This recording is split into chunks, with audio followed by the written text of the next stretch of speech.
Vai contar a história de um traficante brasileiro que forjou uma segunda identidade e depois a própria morte por Covid para escapar da polícia e da justiça. Um ex-major da Polícia Militar que fez fortuna com o crime e agora é alvo de uma caçada internacional.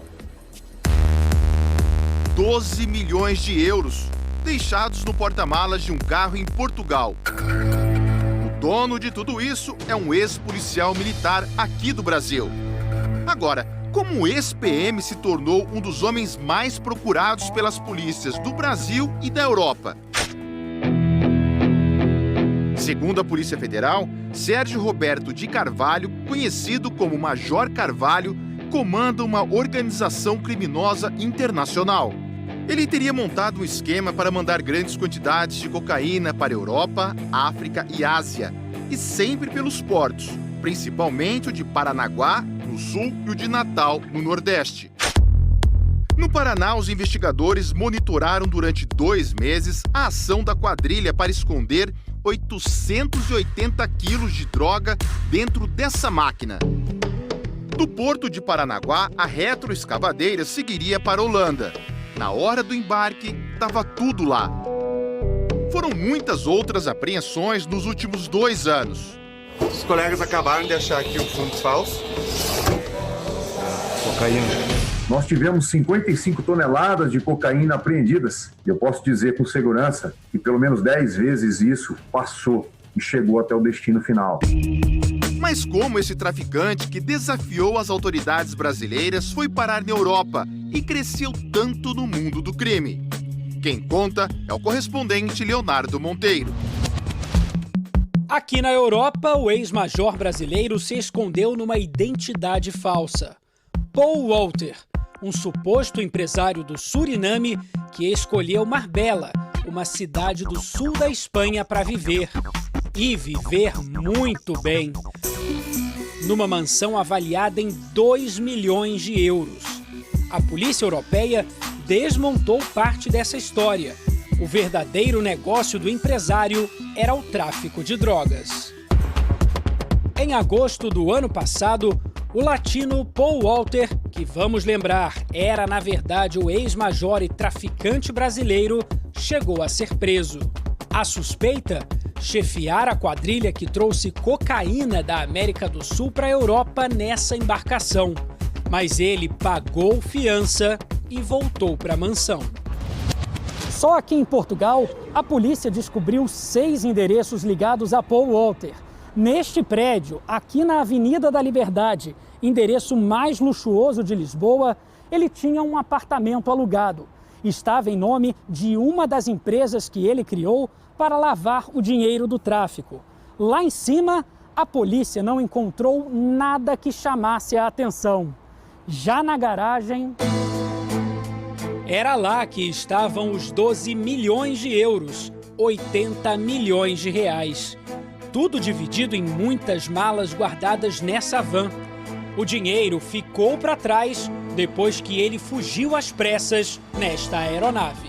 Eu não sei quantos milhões tinha na aeronave. Se ele deixou 12 milhões de euros no porta-mala, nós não sabemos quantos milhões de euros ele levou no avião. É um avião triturbina, é um monstro do avião. A fuga aconteceu depois que a polícia europeia foi comunicada sobre a outra parte da história, a sua identidade falsa. Mas antes disso, o ex-major já tinha enganado a justiça com uma outra farsa, um atestado de óbito forjado que o livrou de aparecer como Paul Walter no julgamento pela droga apreendida no barco. A causa da morte? Covid-19. Quem alertou a polícia europeia que Paul e o ex-major Carvalho eram a mesma pessoa foi a Polícia Federal Brasileira. Ele acreditava tanto na impunidade, utilizando esse nome falso, utilizando o seu poder financeiro, que ele ia sepultar o Paul para poder dar origem a um outro nome falso e seguir o seu caminho criminoso livremente pelo continente europeu. O Major Carvalho não morreu. Quem morreu foi Paul Walter, que nada mais é do que um documento falso. As polícias europeia e brasileira se uniram para investigar a organização criminosa. E numa grande operação foram apreendidos 70 carros, 37 aeronaves, 170 imóveis e 45 pessoas foram presas, menos o ex-major. De acordo com a PF, a última movimentação registrada pelo avião dele foi em Kiev, na Ucrânia. Você tem um criminoso que começou numa baixa categoria de tráfico de drogas e chegou ao topo de grande líder de organização criminosa especializada. O ex-major Carvalho começou na carreira militar aqui em Campo Grande, Mato Grosso do Sul. Ficou 16 anos na PM.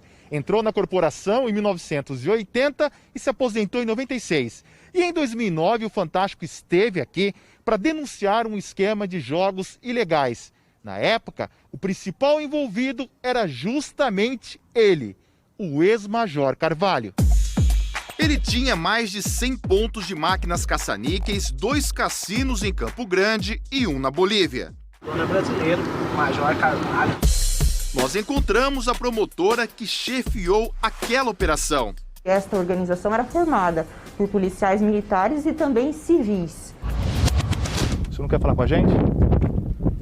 Tem nada para falar sobre o cassino na Bolívia? Vocês levando com palhaçada que igual o urubu em cima de mim? Você tá pensando o quê? Que eu sou algum palhaço de vocês? Essa já era a 3ª prisão dele, uma delas por tráfico internacional de drogas. Era uma pessoa que já tinha um histórico na criminalidade. Nós percebemos que foi crescendo ao longo do tempo, tanto que chegamos a essa situação em que ele se encontra hoje. Segundo a Corregedoria da Polícia Militar, em 1997 ele foi preso pela primeira vez por tráfico internacional de drogas, mas só foi demitido 21 anos depois. Dentro da esfera judicial, ele pode se valer de vários recursos e isso se prolongou no tempo, ele utilizando-se dos recursos cabíveis. Hoje ele não é mais um policial militar. Mesmo fora da corporação, tendo várias condenações na justiça e sendo procurado internacionalmente, a aposentadoria do ex-major foi paga em dezembro do ano passado, pouco mais de R$ 9.500. Procuramos o governo de Mato Grosso do Sul, que deu a seguinte explicação em nota, que segue uma ordem judicial de 2016, que determinou a manutenção do pagamento da aposentadoria do ex-major, mas que agora, com a informação do falecimento, o benefício foi suspenso até que ele faça prova de vida. Uma burocracia sem lógica. O major está vivo e o falso atestado de óbito é de uma pessoa que nunca existiu. As últimas imagens do ex-major Carvalho aqui no Brasil, que a Polícia Federal tem registro, foram gravadas nesse hotel em Campo Grande, um dos melhores da cidade. Ele passou a noite aqui, mas não registrou a entrada na recepção. Veio direto para o quarto, que estava em nome de outras pessoas. Foi em 2018. O Fantástico teve acesso às imagens. Ele foi monitorado pela polícia desde a chegada ao aeroporto até a entrada do hotel. Depois disso, nunca mais foi visto no Brasil. Nós fizemos contato com o advogado do ex-major, mas ele não respondeu. Esse criminoso tem a Polícia Federal em seu encalço, juntamente com outras polícias pela Europa. Não há caminho hoje mais concreto do que a descapitalização patrimonial para você combater o tráfico de drogas. Falta encontrar este homem. Resta saber com qual identidade.